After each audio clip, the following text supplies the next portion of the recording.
are good with and what's allowed them to get up to this point.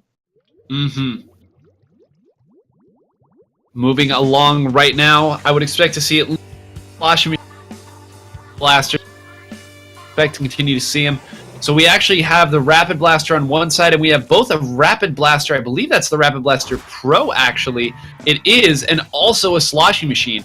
So I would say that Team 2000 here actually will have the advantage in terms of range and killing power, because they also have a range blaster as well, so I would not want to be on that tower.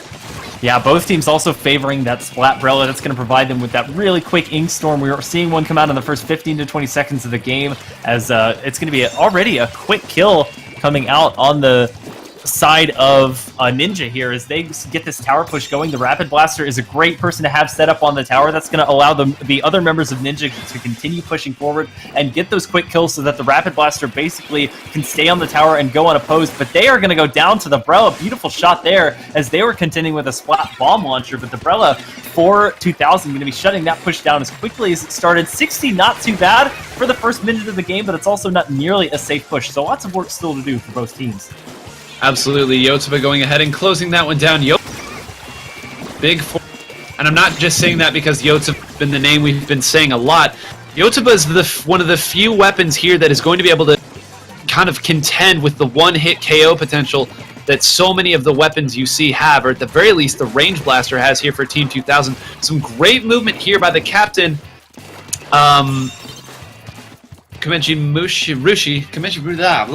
Man, no wonder I've been making so many puns. There are just so many times today. But again, 52, not a big push. We've talked about this, how even on a map like this where you can see big pushes commonly, just not some big pushes. You're seeing this offensive pressure that's coming in once again, going to get shut down by the Brella. And this whole cycle just seems to be rinsing and repeating over and over. Yeah, that's the thing about the way this tower moves on Manta Maria. It basically goes around an enclosed hallway where there's a lot of high ground for the enemy team to stand on and essentially just rain fire down onto the tower. That's what we saw out of the Brella coming out from Team 2000. They were able to stop that push at 52 before the halfway mark. Nice kill there as well. The splashdown going to both keep them alive and give them a kill. They might have actually been killed by the bump of the Umbrella Shield. I know that does 30 damage, which is a pretty decent amount. That's going to be a 2-down situation as well for Ninja as that push gets stopped at 75 for the moment, but they are still continuing on, have to make it through that second checkpoint, and they are putting most, if not all of their resources into this one, not currently with any specials at the radius. They just used that Ink Storm. They're going to be awaiting to see if another one comes up. The double Ink Storm comp, it can be very, very deadly, and with a pretty big map like this one, it's nice to have that passive map control coming out. I know Yotsuba's getting the kills right now, but Kimichi side actually did just enough to get 2 people away from the tower, and that was long enough for Yotsuba to come back in kills that were necessary to stop that push. Oh, what a great shot there. Jumping, and you know if that shot missed, that Yotsuba's was not going to miss.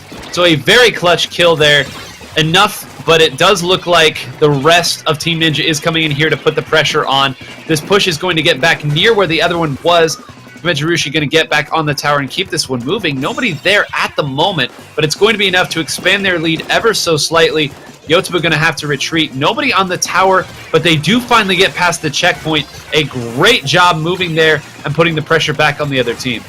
Yeah, big push all the way to 40 there. A straggler is going to get taken out by Team 2000. That's going to give them a bit of room. They do have a decent amount of map control in mid, but they are just being hailed upon from that blaster who's sitting on top of those grates. And that's one of the best things about it, is that you can just tap shot people from above, and they don't really know where it's coming from until it's too late. So with the accuracy that these teams have, it can be so difficult to contend a matchup that you don't get the early advantage on, or at least y'all both don't start shooting at the same time. So with 2000 finally building up a couple of specials and getting the map control in mid, they are moving the tower forward here. They are looking to get up to that 39 mark. They had the Toxic Mist being consistently put on by that Rapid Blaster Pro. That's going to give them a lot of damage on, or a lot of stoppage on the tower in terms of speed decreases. That's something that they really need to focus on, because Ninja is right now able to just freely move around, especially Yotsuba here on this roller is able to just get around so quickly and get these quick one-shot kills that are so deadly to try and deal with. The Umbrella will be able to deal with them pretty effectively,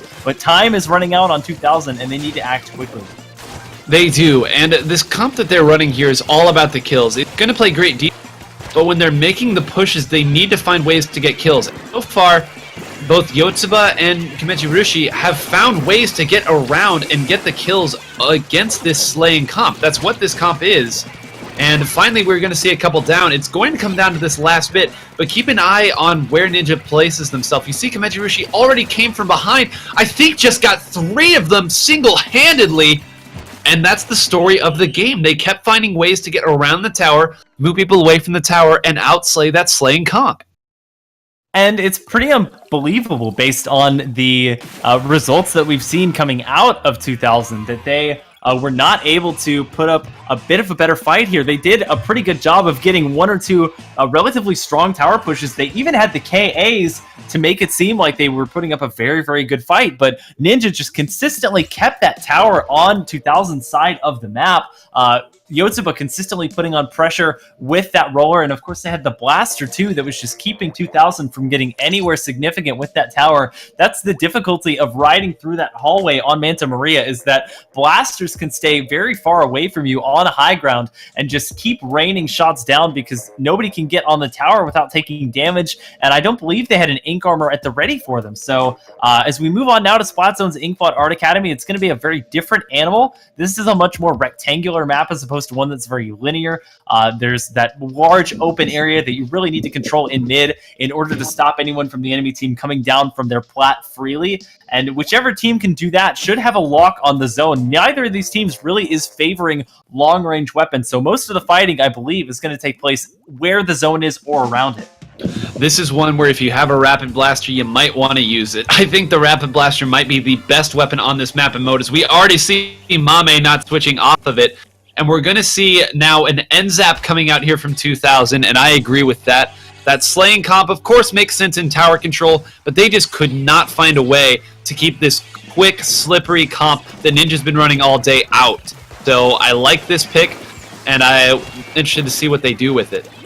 Of course, the Range Blaster's main objective here early on is to try and build up that Inkstorm. 1 has already come out here on the side of Ninja, which is going to give them the zone, but it's already being taken back here. They're just trading Inkstorms back and forth, and that's a 3 down now. Full wipe on to Ninja, forced by 2000, so that's a huge establishing presence there made by 2000. They're going to be able to push up all the way into their platform if they want to, but more importantly, they can hold down mid from here. You can see they're all grouping up on that top art installment there, and now allocating themselves 2 to the left and 2 to the right. That essentially just covers all of the potential points that Ninja has in jumping down into the zone area. They're going to have to expend multiple specials at the same time to try and steal control away from 2000. Beautiful kill there as well by the sloshing machine to help them retain control, and multiple specials is not enough. This one can snowball so quickly when full wipes happen, and we may never see Ninja get back down from their plat successfully ever again.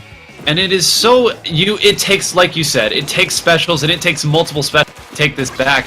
They continue to get picked off here. The rain cloud is over the zone, but it looks like it's already going back the other way. If you get wiped early on here, it is very difficult to take it back. Yotsuba going to try to make a desperation play happen. Does stop the zone for now at least, but that's not going to make a difference. They take it right back. And it is, that shows you right there. I was going to say and talk a little bit about how easy it is to defend here, how you can call it exactly where they're coming from, and at that point it's just execution, getting your kills, hitting your shots. But the game spoke for itself. There you go. 1 kill.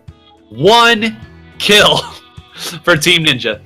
That's astounding, especially considering that first game and how well they dictated the pace of play. 1 full wipe on that map and mode combination, and it is just disaster. No recovery for Ninja. They had no opportunities to come back, and that was one of the quickest turnarounds I've seen in a set in this tournament. So we now get my wish of moving on to Rainmaker Kelpdome, a fantastic map mode combination that should be very fun with these two teams taking each other on. I think both of these teams are very creative with their play. They're not afraid to get right in the faces of their enemy, especially in the hands of those shorter range weapons like the NZAP, like the Splat Roller. So both of these teams will be fighting for their lives here in game number 3. Loser is out of the tournament. The winner will move on to losers round 7. and it's going to be a tough road for them, but they still want the opportunity. So I'm not exactly sure how much their weapon comps are going to change. They seem relatively confident with what they're bringing in. A blaster is still going to be very, very good here, as that Rainmaker does start raised up on that middle pedestal, so you want to make sure nobody can touch that Rainmaker unless it's your team,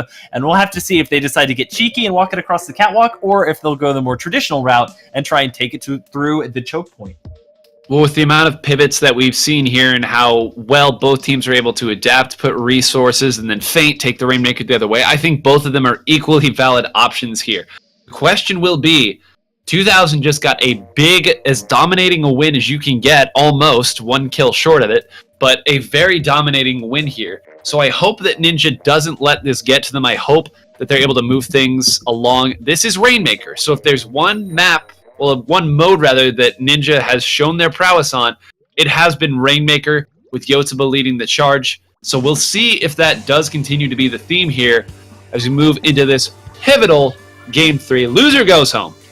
This is the map and mode combination that we saw at Squidstorm that went from a push to 9 to an opposite push to 7 to the first push to 5. And we've also seen in this tournament today a push of the Rainmaker all the way up to 1, followed by a return knockout by the opposing team. So really, for this mode, anything can happen as we see the Chicken of Death get a major kill there. That's going to be a 2-down situation on the side of Ninja, so they'll have to play a little bit back, especially because the Inkstorm is driving them back. Battle of the Rapids here, and they're going to lose it. That's when they really did not want to win, and we're going to see 2000 take that momentum from Game 2 and continue to push forward with it. They're going over to this right-hand side choke point, but they want to be very careful before actually pushing into the choke point. They get multiple kills there, and another Inkstorm's coming out. The curling bomb is the only thing stopping them. The pedestal is painted. Can they make it around this bend? There's 2 members basically sticking around the pedestal for Ninja here, and then Rainmaker is the last one alive, so they'll go down at 23, but a beautiful opening push there for 2000. That's exactly how they wanted to start this game.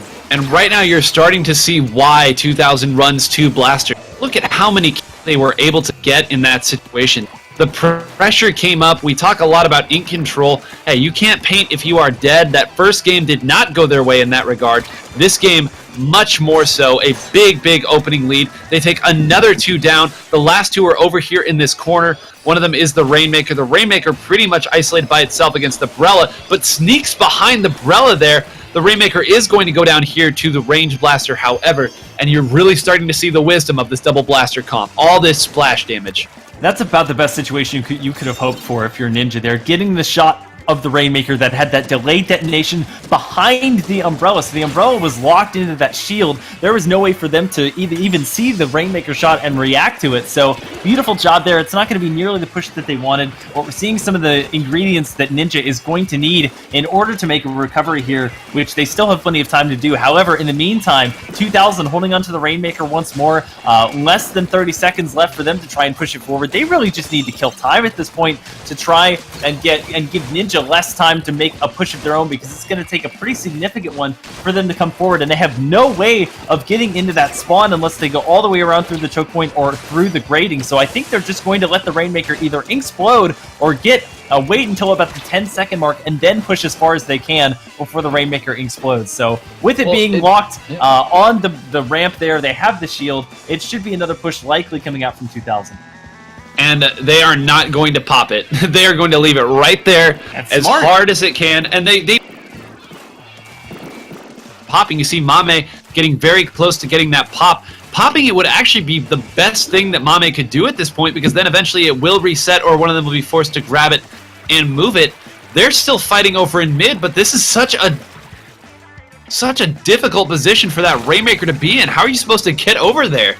It's a devilish strategy. It's one we actually don't see all that often from Western teams, but it works incredibly well. A lot of teams are just trying to get the knockout, just trying to force the Rainmaker down the enemy's either choke point or to the pedestal as quickly as they can. And 2000 has kind of turned that strategy on its head and said, nope, we're just going to, tap the shield every once in a while so it doesn't reset, and you're going to have to come to us. You're going to have to come around our spawn, and you've got a minute and a half. Good luck. And that's probably the best situation you could hope for if you're 2000. This is exactly what you want. You can just play a game of deathmatch here, take down any members of Ninja that you see, and make them come to you. and by the time they get some kills, the Rainmaker's over by your spawn, so you're going to be coming back. You won't have a very far distance to go. Finally, the Rainmaker will reset. 1 minute and 15 seconds is what Ninja's going to have. They have 3 ults at the ready, 3 specials. One of them's going to be used. That member, the splatter shot, will go down immediately, but they now have a chance to reclaim this lead.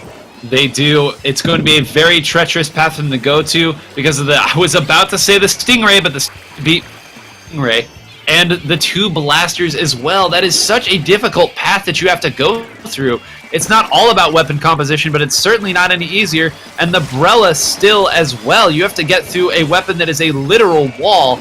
Gonna sit right here. Gonna try to pressure as much, but the other Brella gonna be coming in.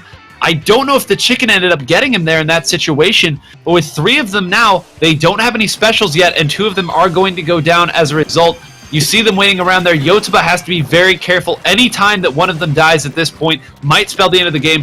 Yotsuba's going to go for the big gambit here. This is a huge flank, and gets called out immediately. That splashdown of no use. Yotsuba's going to have to jump back in, and now we're going to see this. Whoa! What? No, nobody. Finally. Wow. What a great engagement here, and this sloshing machine is going to end this.